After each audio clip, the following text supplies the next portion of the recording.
ஒரு அசையாத சொத்து விற்கும் பொழுது இலாபம் கிடைத்து அந்த இலாபம் வரி கட்ட வேண்டிய இலாபமாக இருந்தால் அந்த வரியை கட்டாமல் இருப்பதற்கு ஏதாவது வரி விலக்கு இருக்கின்றதா என்று கேட்டீங்கன்னா ஆமா, வரி விலக்கு உண்டு.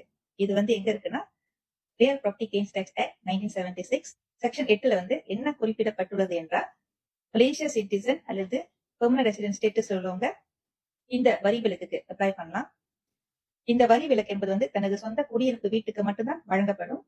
அடுத்த கண்டிஷன், வாழ்க்கையில ஒரே ஒரு முறைதான் இந்த வரி விலக்கு விண்ணப்பம் செய்ய முடியும்.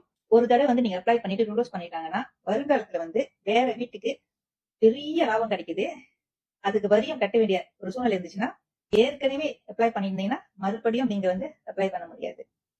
விண்ணப்பம் எழுத்து மூலமாக செய்ய முடியும். அதாவது CKST1A and CKST3 இந்த 2 ஃபார்ம்ஸ் சேர்த்து பூர்த்தி செய்து விண்ணப்பம் செய்ய வேண்டும். அதனால இப்போ ஒரு கேள்வி, இப்போ ஒரு வீடு கணவன் மனைவி பேர்ல ஜாயிண்டா வாங்குறாங்க.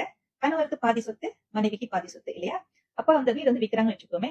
விற்கும் பொழுது அவங்க இந்த வரி விலக்கு அப்ளை பண்ணி அப்ரூவ் பண்ணிட்டாங்கன்னா வருங்காலத்துல கணவன் தனியாக வேற வீடோ அல்லது மனைவி தனியாக வேற வீடோ வாங்கி விற்கும் பொழுது அந்த விற்கும் லாபம் வரி கட்ட வேண்டிய லாபமாக இருந்தால் மறுபடியும் எக்ஸம்ஷன், அதாவது வரி விலக்கு விண்ணப்பம் செய்ய முடியாது. ஏன்னா ஏற்கனவே விண்ணப்பம் செஞ்சுட்டாங்க. அதனால என்னோட ஆலோசனை என்னன்னா, நீங்க ஒரு வீட்டுக்கு மேல வாங்கி விற்கணும் அப்படின்னு ஒரு எண்ணம் இருந்துச்சுன்னா கணவன் மனையாக இருக்க பட்சத்துல கணவன் பேர்ல தனியா ஒரு வீடு வாங்குங்க, மனைவி பேர்ல தனியா ஒரு வீடு வாங்குங்க. லோன் கிடைக்காது அப்படி சொன்னீங்கன்னா கவலை வேண்டாம், நீங்க தேர்ட் பார்ட்டி லோன் எடுக்கலாம். கணவன் பேர்ல வீடு வாங்கி 2 பேர்ல லோன் எடுக்கலாம், மனைவி பேர்ல வீடு வாங்கி 2 பேர்ல லோன் எடுக்கலாம். கணக்கு என்னன்னா, வீடு யாரு பேர்ல இருக்கோ அவங்க விற்கும் பொழுதுதான் அந்த லாபத்துக்கு மேல வரி கட்ட வேண்டியது வரும். அதனால வருங்காலத்துல கணவன் வீடு விற்கும் பொழுதோ அல்லது மனைவி வீடு விற்கும் பொழுதோ 2 பேரும் தனித்தனியா இந்த வரி விலக்கு விண்ணப்பம் செய்யலாம். செய்யும் அனைவருக்கும் நன்றி, வணக்கம்.